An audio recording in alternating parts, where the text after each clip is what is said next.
The unseen hero. The emergency room at Meadowbrook Regional Hospital was busy, but not chaotic. Nurses moved efficiently between patients, monitors beeped in steady rhythms, and the air carried the faint scent of antiseptic and freshly brewed coffee. Dr. Thomas Reynolds had just finished checking on an elderly patient when a sudden, desperate voice cut through the usual hum of the hospital. "Somebody help me. My son is missing." Heads turned. The energy in the room shifted. A woman stood at the entrance, breathless, her hair disheveled, and her face streaked with tears.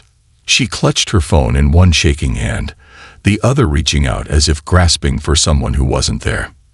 Nurse Carla Hensley was the first to step forward. "Ma'am, take a deep breath. What happened?" The woman struggled for air between sobs. "My son, no. He was playing in the yard, and I went inside for just a second. When I came back out, he was gone." The hospital staff exchanged uneasy glances. Missing child cases weren't uncommon, but the pure terror in this mother's eyes made it clear something was very wrong. Before anyone could say another word, the automatic doors slid open again. A German shepherd burst inside. The dog's nails skidded against the polished hospital floor as it raced past the front desk, weaving through startled visitors and patients. A few gasps echoed through the room. The hospital's security guard, Jim Carter, instinctively reached for his radio. "Someone's dog just ran in here. Should I?" The dog ignored everyone. It stopped abruptly, turned, and barked. A sharp, urgent sound that silenced the room. Dr. Reynolds narrowed his eyes. He had seen service dogs before, but this one wasn't wearing a vest. There was no leash, no owner. Yet the dog's stance wasn't fearful or lost. It was determined. "Is that your dog?" Carla asked the woman gently. The mother's wide, panicked eyes locked onto the German shepherd. "That's Charlie. He belongs to our neighbor," she whispered. "Why is he here?" Charlie whined, took a few steps toward the mother, then back toward the door.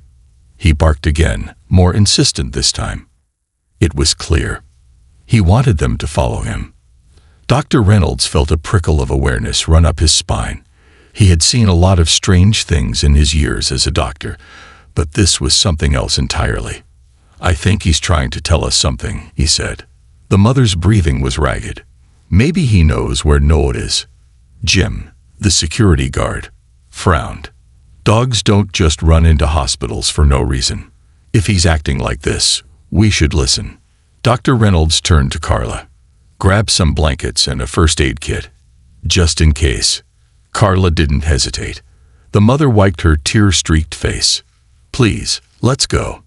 Charlie barked one last time before spinning around and bolting back out the sliding doors. Without hesitation, the group followed. The search begins. Charlie led them through the parking lot, his paws pounding against the pavement. He didn't stop. He didn't slow. Dr. Reynolds had never seen a dog this focused. The mother struggled to keep up, her breath coming in short gasps. "Where are we going?" Carla asked, glancing nervously at the quiet residential streets ahead. Charlie didn't answer, of course. He just ran. Finally, after nearly 6 blocks, he turned abruptly into a familiar front yard. The mother gasped. This is our house." Charlie stopped near the backyard fence, barking wildly. The yard was still. Too still. Dr. Reynolds scanned the area. The grass was undisturbed. The swing set empty. The tree branches swayed in the breeze. But there was no sign of a child. Charlie didn't give up. He sniffed the ground, circled once, then suddenly darted toward a thick cluster of bushes near the back fence. The mother hesitated. Could he be hiding? Charlie whined and scratched at the dirt. Dr. Reynolds followed the dog's gaze and felt a strange sense of unease creep over him. There was something beyond the bushes, a small round concrete opening. It took him a second to recognize it, a drainage tunnel. His stomach twisted. He stepped forward and crouched down near the entrance. The air was cool and damp. The faint sound of trickling water echoed from inside. Then, A small whimper. Dr. Reynolds' pulse spiked. The mother clapped a hand over her mouth. Noah. A weak, trembling voice responded. Mom. The mother let out a sob. Dr. Reynolds grabbed his flashlight and shined it into the tunnel. A tiny figure curled up inside. Noah. His legs were wedged between fallen branches and debris, partially submerged in a shallow stream of water.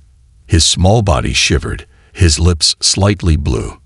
Charlie barked frantically, pacing at the entrance. Dr. Reynolds acted fast. Noah, buddy, we're coming to get you. Okay. Just hold on. Charlie whined, his ears pinned back. He stepped closer, nudging at the dirt near the entrance, as if urging them to move faster. Carla fumbled for her phone. Calling emergency services now. Dr. Reynolds took a deep breath and crawled inside. The air smelled of damp earth and stagnant water. The ground was slick, making it hard to balance. He reached Noah in seconds. The boy looked up at him with glassy eyes, his tiny hands gripping at his soaked clothes. Charlie found me, he whispered weakly. Dr. Reynolds smiled. Yeah, buddy. He sure did. Carefully, he reached down and tested the weight of the debris trapping Noah's legs. It wasn't heavy, but it was wedged tight. Charlie barked again, his front paws scraping against the tunnel's entrance, as if he wanted to help. Dr. Reynolds worked quickly, moving the branches away one by one. Almost there. The mother was crying. Sweetheart, I'm right here. You're going to be okay. Finally, with one last pull, Noah's legs were free. Dr. Reynolds carefully scooped the boy into his arms. His little body was ice cold, but his small fingers gripped tightly onto Dr. Reynolds' coat. As they made their way out of the tunnel, Noah's mother collapsed onto the ground, pulling her son into a desperate embrace. Charlie barked excitedly, jumping around them. The boy let out a soft laugh. Charlie, he whispered. The ambulance sirens wailed in the distance. Dr. Reynolds exhaled, letting the adrenaline finally settle. He turned to Charlie and knelt beside him. You did good, boy, he said, scratching behind the German shepherd's ears. Charlie wagged his tail, as if to say, I know. The mother turned to Dr. Reynolds, eyes filled with gratitude. I don't know how to thank you. Thank you and Charlie. Without him. She choked up, unable to finish. Dr. Reynolds smiled. Sometimes, the best heroes don't wear capes. Charlie licked Noah's hand, his tail wagging harder than ever. Noah laughed. Yeah, sometimes they wear fur. The dog who wouldn't rest. The flashing red and blue lights painted streaks of color across the damp pavement as paramedics rushed to Noah's side.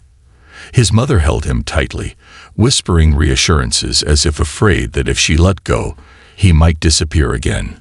Dr. Thomas Reynolds stood back, letting the professionals do their work. He had seen many emergencies, but this one had shaken him. Not because of the medical emergency, he had handled worse situations before, but because of Charlie. The German shepherd sat beside Noah, panting, his tongue slightly out. He looked tired, but his eyes remained sharp, focused. It was as if his job wasn't finished yet. Dr. Reynolds crouched beside the dog, gently scratching his ears. You did good, buddy. Charlie didn't react like most dogs would. No playful bark, no wagging tail of relief. Instead, he lifted his head slightly, ears twitching toward the darkened street. He was still listening. Dr. Reynolds felt the weight of that moment. Charlie hadn't just found Noah. Charlie was still searching. The unspoken mourning. Nurse Carla Hensley stepped up beside Dr. Reynolds, arms crossed as she watched the scene unfold. The paramedics had wrapped Noah in blankets and were carefully checking his vitals. He's lucky, one of them murmured. Another hour out there, and hypothermia could have set in bad. Noah, barely awake, reached for Charlie. The dog stepped forward instantly, pressing his nose into the boy's small hand. Charlie, Noah whispered, his voice fragile but grateful. His mother let out a shaky breath. He's safe, my baby. Carla nudged Dr. Reynolds. Weirdest case you've ever had. Dr. Reynolds exhaled. Not even close. Carla smirked. You mean you get a lot of mysterious, heroic dogs running into hospitals? Dr. Reynolds shook his head. No, but I've learned to trust instincts, and right now, I don't think Charlie's instincts are done yet. Carla's smile faded as she followed his gaze. Charlie was still restless. Instead of sitting beside Noah in comfort, his ears were twitching. His head slightly tilted toward the other end of the street. He sniffed the air, his muscles tensing, his tail rigid. What's he looking for? Carla murmured. Dr. Reynolds felt a chill run through him. He wasn't sure, but something told him this wasn't over. Charlie's next move. The paramedics finished their work and prepared Noah for transport. As they lifted him onto the gurney, Charlie jumped up suddenly. His nails scraped against the pavement as he barked, a sharp, commanding sound that made everyone pause. The security guard, Jim Carter, frowned. What's with the dog? Charlie turned his head toward the darkened alleyway, just beyond the row of houses. His stance changed. His fur bristled. And then, he took off. Dr. Reynolds didn't even think. His instincts kicked in. Carla, let's go. Carla sighed but didn't argue. Of course we're following the dog. Why wouldn't we? Jim, the security guard, cursed under his breath but followed. You doctors are insane. Charlie moved like a shadow, his paws silent against the ground as he disappeared into the alley. Dr. Reynolds picked up the pace, trying to keep up. Charlie, what is it? Boy. The dog didn't stop. And then, a sound. Faint. Muffled. A cry. Dr. Reynolds' blood ran cold. Carla grabbed his arm. Tell me you heard that. Jim swore. I definitely heard that. Charlie skidded to a stop near a rusted old storage shed at the far end of the alley. His body stiffened. His head turned toward the wooden door. Then, he barked. A deep, powerful sound that echoed through the empty street. Dr. Reynolds didn't hesitate. He ran forward, grabbing the handle of the shed door. It was locked. Carla, help me, he called. Carla immediately began searching for something. Anything, to pry it open. The sound came again. A whimper. A child's cry. Dr. Reynolds' heart pounded. There was another child inside. Charlie growled and scratched at the door, his body tense. Carla came running back, carrying a metal crowbar she had found by a dumpster. Move, she said. Dr. Reynolds stepped aside as she wedged the crowbar into the lock and pushed hard. The old wood groaned. Then, crack. The door swung open. Dr. Reynolds rushed inside, his eyes adjusting to the dim light. And there, curled up against the farthest wall, was a little girl. She couldn't have been older than 6. Her hair was tangled, her dress dirty and torn. Her small hands clutched a thin, tattered blanket around her shoulders. Her wide, terrified eyes darted between the strangers at the door. Charlie stepped forward, lowering his head in a gentle motion. The girl let out a tiny, broken whisper. Charlie. Dr. Reynolds' breath caught. The dog let out a soft whimper in response. She knew him. Carla knelt slowly, her voice warm and calm. Sweetheart, what's your name? The girl hesitated. Then, in a tiny, trembling voice, Lily. Dr. Reynolds' mind raced. 2 children, both found by Charlie. Both connected. This wasn't just a rescue. Charlie was leading them to something bigger, and whatever it wasn't over yet. The final puzzle piece. The night was heavy with silence, broken only by the distant murmur of voices and the hum of emergency vehicles. Dr. Thomas Reynolds stood outside Meadowbrook Regional Hospital, watching as paramedics carried Lily inside. She was wrapped in a thick blanket, clutching a small stuffed toy that one of the nurses had given her. Her small hands trembled as she held onto it like a lifeline. Her eyes, however, remained fixed on Charlie. The German shepherd sat unmoving, his ears perked, his sharp brown eyes scanning the hospital entrance, as if still waiting for something. He wasn't done yet. Dr. Reynolds exhaled, his hands on his hips. All right, boy. What else are you trying to tell us? Charlie didn't react at first. Then his head tilted slightly, and his gaze shifted toward the parking lot. The moment stretched. Then, a car engine roared to life in the distance. Dr. Reynolds' gut tightened. It wasn't an ambulance. It wasn't a staff member leaving for the night. It was a dark-colored SUV, parked at the far end of the lot. Its headlights flicked on, illuminating the pavement in an eerie white glow. And then, just as quickly as it had appeared, it sped away. Dr. Reynolds' heart pounded. Charlie stood up sharply, his body tense, a low growl rumbling from his throat. What the hell was that? Nurse Carla Hensley muttered as she joined him, eyes narrowing at the fading taillights. Dr. Reynolds clenched his jaw. Whoever had taken Noah and Lily, whoever had hidden them away, was watching. And now, they knew they had been found. Charlie's final act. Inside the hospital, Lily was still clinging to her stuffed animal. Noah, now in a clean set of hospital clothes, sat beside her in a small hospital bed. His mother knelt beside him, smoothing his damp hair, whispering gentle reassurances. Neither child spoke, but when Charlie walked through the doorway, both of them lit up. Charlie, Noah whispered. The German shepherd trotted toward them, tail wagging softly, his usual alert posture finally relaxing. Dr. Reynolds and Carla exchanged a look. I don't get it, Carla murmured. Charlie isn't their family dog, right? No, Dr. Reynolds said slowly. But they both know him. He crouched in front of Noah and Lily, keeping his voice gentle. Kids, how do you know Charlie? Noah hesitated, his fingers tangled in the hospital sheets. Lily bit her lip. Then, finally, Lily spoke first. He saved us before, she whispered. Carla blinked. What? Lily's eyes flickered to Charlie, then back to Dr. Reynolds.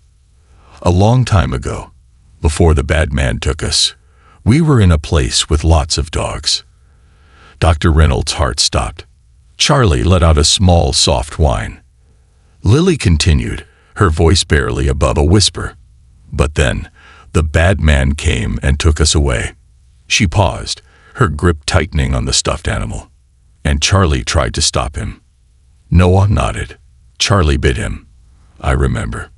A slow realization dawned over Dr. Reynolds. Charlie wasn't just any dog. He had been there. He had fought for them before. And when they disappeared, he never stopped looking. The truth uncovered. Dr. Reynolds stood abruptly. His pulse was hammering. He turned to Carla, who looked just as stunned as he felt. The shelter, he murmured. Carla frowned. What? The animal shelter. That's where Charlie came from, right? Carla's face paled. The local shelter had received Charlie nearly a year ago. He had been found injured, abandoned, with no known owner. And now, 2 children, missing for a year, had just confirmed that Charlie had been with them before they were taken. Carla exhaled. Oh my God. Dr. Reynolds' hands curled into fists. Charlie had been trying to tell them from the beginning. And they had almost missed it. The call that changed everything. Dr. Reynolds grabbed his phone, immediately dialing local law enforcement. We have a lead, he said the moment the dispatcher answered. We need every record you have on the man who abandoned a German shepherd at the Meadowbrook Animal Shelter last year. The dispatcher hesitated. Sir, Do it, Dr. Reynolds insisted. I think we just found the key to stopping this for good. Carla crossed her arms. And what do we do in the meantime? Dr. Reynolds glanced at the hospital bed, where Noah and Lily now sat side by side, quiet but safe. Charlie had finally settled at their feet, his body relaxed. His job was done. For now. Dr. Reynolds let out a slow breath. For now, he said, we let Charlie rest. Because no matter what happened next, a hero like him had already done more than enough. Epilogue. A forever home. Days later, the man responsible for Noah and Lily's disappearance was found. Charlie's old shelter records had led the police directly to a suspect with a criminal past, a man who had abandoned Charlie after the dog tried to protect the children. Justice had come full circle, and Charlie finally got what he deserved. Noah's mother, after seeing the unbreakable bond between the German Shepherd and her son, made a decision that no one questioned. She adopted Charlie. For the first time in his life, Charlie had a real home. And as he lay beside Noah's bed at night, watching over him like a guardian angel, he finally closed his eyes in peace. Because after everything, after all the searching, all the running, all the waiting, Charlie had finally found where he belonged, with the family he had saved. This concludes the story. Thank you for watching until the end. I hope you found it enjoyable. If you did, please consider liking the video and sharing it with your friends. Don't forget to subscribe to our channel and activate the notification bell for more captivating stories. Have a great day.